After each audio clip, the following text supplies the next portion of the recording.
Now if you should put into the hands of an Eskimo an orange, and he had never before seen one, like the infant he would not know what it was or what to do with it. But your child and mine have learned by experience that an orange tastes sweet and is good to eat.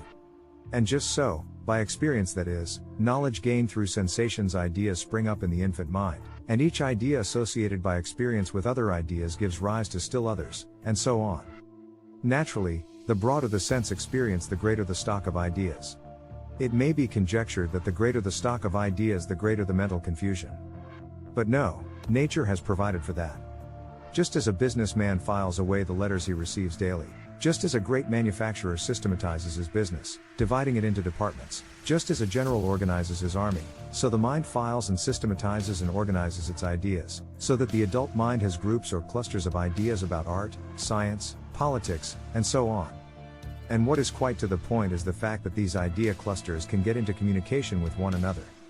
The nation is divided into cities, towns, villages, and hamlets, each distinct from the others, but a businessman in Boston or New York can quickly get into communication with an associate in San Francisco or elsewhere, by mail or telegraph. And in much the same way, by what is known as association of ideas and memory, one idea cluster gets into vital touch with another. Many people think that the present moment of consciousness is the mind. But this is merely a transitory phase of mind, the stream of consciousness, which is as evanescent as the dissolving cloud. It is necessary to mind action and mind growth, but the real mind is made up of the facts that we have learned by experience, and these facts are marshaled and organized into a great army of ideas, which are grouped into clusters, as we have just seen. And this brings us face to face with a most important fact: the human mind is not a fixed, unchanging entity, but a virile, active force. How can this be proved? One of your ideas or convictions may be that the truth should be spoken at all times, but I by many arguments may induce you to modify that view or change your mind. Every day of our lives we are likely to hear someone say, "I can't believe that," or "I refuse to believe it," yet sometimes we come to believe in spite of ourselves and thus change our mind. And if one can thus at any time change his mind, then the ideas which constitute the mind cannot be unchanging or fixed. Now that which is permanent or fixed is in a state of rest, but that which is impermanent or changeable must be in a state of motion. Therefore the mind must be an active force, since there can be no motion without force. Again, mind is a growth, and growth involves change, and change involves motion, and motion, force. It is an axiom of science that no force is ever lost, so we may well ask, what becomes of the force which we call mind? The brain is commonly spoken of as the organ of mind. In reality, the entire body is the organ of mind, but it is upon the brain that the mind force, or ideas in a state of activity, immediately acts. Just as the wind ruffles the surface of the water, breaking it up into waves, so the mind force plays upon the brain and sets up waves in the sensitive tissue. In other words, the brain reacts upon the mind force. If you should strike your fist against the solid rock, you would feel pain. Why? Because the rock is harder than your fist and presence resistance strikes back at you, and this striking back, as you know, is called a reaction. And so just as the water reacts upon the wind, the brain reacts upon the mind force blowing upon it. Changes are thus made in the brain substance. Movements of the minute particles or molecules take place, and in consequence there is a rearrangement or reposition of the molecules, hence it is a molecular change, and it is accompanied by a chemical change. As a result, a new force comes into being, unlike anything else in nature. Some call it vital force, others nervous energy, or nervous fluid, but it might just as well be called mental energy, because it comes into being wholly as the result of mind or ideas acting upon the brain.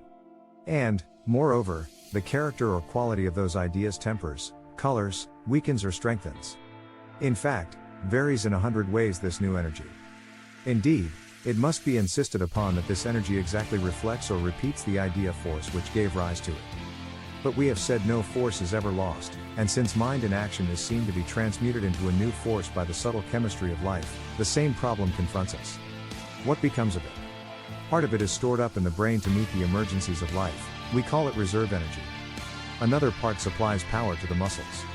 A moment's reflection will show you that you must think before you act.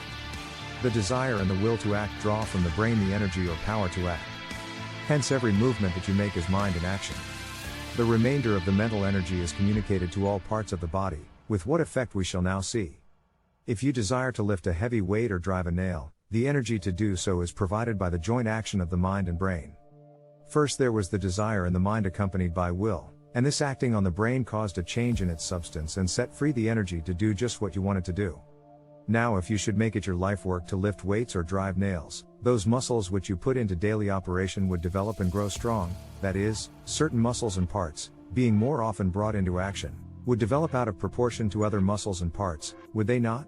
And so we come logically to another of nature's mysteries, the law of correspondence. This being translated means that the habit of thought, desire, and will writes itself upon the physical body, because it forms the habit of life, that is, action. The mental energy communicated to certain muscles and parts gives to them a greater development.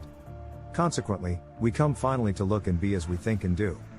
There takes place what Herbert Spencer calls a mental and physical correspondence, or coordination of mind and body. It is a common fact of observation. No one mistakes a clergyman for a jockey, or a college professor for a dancing master.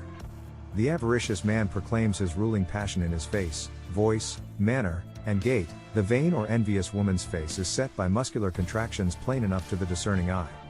So well is this principle of correspondence understood that phrenologists, palmists, graphologists, and muscle readers interpret the inner life and character by its aid.